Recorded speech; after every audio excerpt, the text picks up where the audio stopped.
Estamos en Mesa Central. Sears, la cadena estadounidense que es propiedad del gerente de fondos de cobertura Eddie Lampert, se está preparando para declararse en bancarrota el domingo debido a un vencimiento de deuda crítico la próxima semana. Se incorpora a la mesa Atzayael Torres, bienvenido. Hola, Susi, ¿qué tal? Pues bueno, este es un tema que hemos venido discutiendo en Mesa Central y también varios años atrás sobre el reto que tienen las minoristas para adaptarse al mundo online y a este entorno cambiante. Entonces, digamos que Sears no ha logrado pues subirse, tener éxito en las plataformas online. ¿Cuál ha sido el grave problema? La alcanzó el tiempo, ¿no? Alcanzó el tiempo, si bien aquí en México... Más una compañía que data ya casi de 100 años. 132 años. Más de sí, que se posicionó como el líder por es el minorista más icónico de Estados Unidos, o sea, hasta la época de Amazon.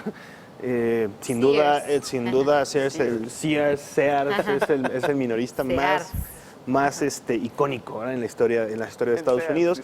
35 centavos la acción.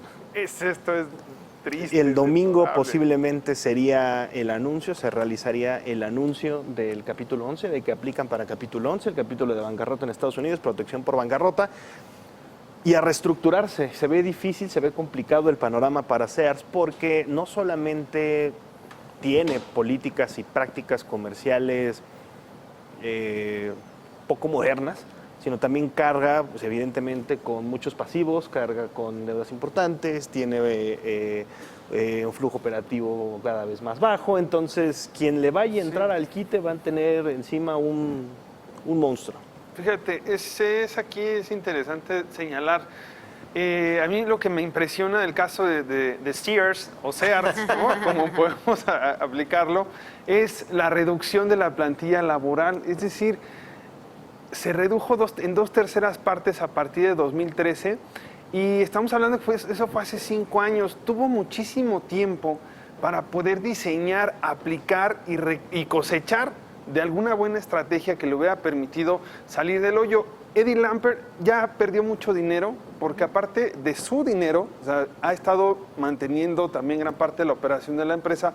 Entonces, la verdad es que es un claro ejemplo de lo que no se debe de hacer. ¿Hace cuánto tiempo pudo haberse acogido a este capítulo 11? Que ojo, hay que recordar que el capítulo 11 no estás derrotado, no estás liquidado, no estás muerto. Es una reestructura, es una protección para... Tampoco es que Lampert se vaya a quedar en la calle. Sí, exactamente. No. Sí, no hay que leerlo así. Sabemos que el capítulo 11... No se va a ir a trabajar a JCPenney o a Liverpool. Eso no va a suceder, a Macy's.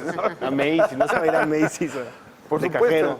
Entonces, la verdad es que tuvieron tiempo de realizarlo, no lo hicieron adecuadamente y ahora están pagando las consecuencias de una serie de malas decisiones, ¿no? que se tomaron. Es un caso también similar, por ejemplo, al que tuvo Kodak.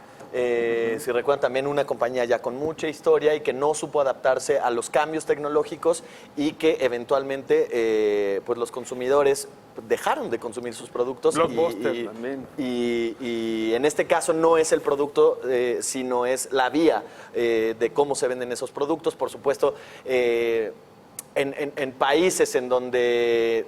Como en México, porque además en México resulta que va muy bien, en países en donde el e-commerce todavía no ha inundado, digamos, los hábitos de los consumidores, pues suceden este tipo de cosas. Otra cosa también importante es, y lo van a poder ver también pronto en la revista Business Week, es el tema de los vencimientos. Justo le cae un vencimiento y si recordamos, después de 2008 hubo una etapa, bueno, de 2009 hasta 2015 probablemente, hubo una época de tasas históricamente bajas en Estados Unidos. Bueno, toda la deuda que se levantó en ese momento, a partir de 2019, empiezan a caer esos vencimientos y esos vencimientos no nada más tiene contra las cuerdas a Sears, va a poner contra las cuerdas a muchas otras compañías que van a tener problemas para refinanciar esa deuda porque además ahora están subiendo las tasas. Entonces, hay que leer business. De acuerdo con un estudio de S&P Global, más o menos el 60% de la deuda que vence el siguiente año es de grado especulativo, quiere decir que tiene una baja calificación. Entonces, Entonces, tiene una baja calificación. Con tasas al alza, pues imagínate qué tan difícil va a ser para esas empresas refinanciar la deuda que pidieron durante la época de tasas bajas.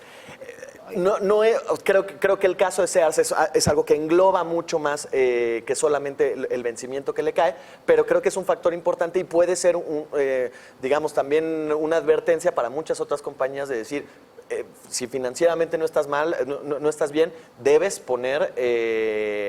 generar o realizar alguna estrategia ya para poder salir de esa situación. Ya lo dijo Abraham, hay que leer Business Week, pero además también... Que diría Isaías, eso te hace más inteligente, ¿no? Esto lo dices tú. Te hace más inteligente leer Business Week, aquí tienen la prueba. Yo leo Business. Ahí está. Entonces, no, aquí el asunto también es un asunto curioso, porque en el caso particular de Sears México, la situación en realidad de la operación no es mala aquí. No. De hecho, han abierto más tiendas, están remodelando, que opera Grupo Carso. Exactamente, no es nada mala. Exactamente, a través de grupo, me parece que es Sanborns, ¿no? Directamente a través Grupo de Grupo Sanborns, Sanborns. A través de Grupo Sanborns es quien tiene la operación de Sears. No le va nada mal. Tiene además quizá uno de los programas de crédito a sus consumidores, a sus clientes más importantes que hay, por lo menos en materia de tiendas por sí solo es un jugador muy grande. Exactamente, es un jugador grande acá.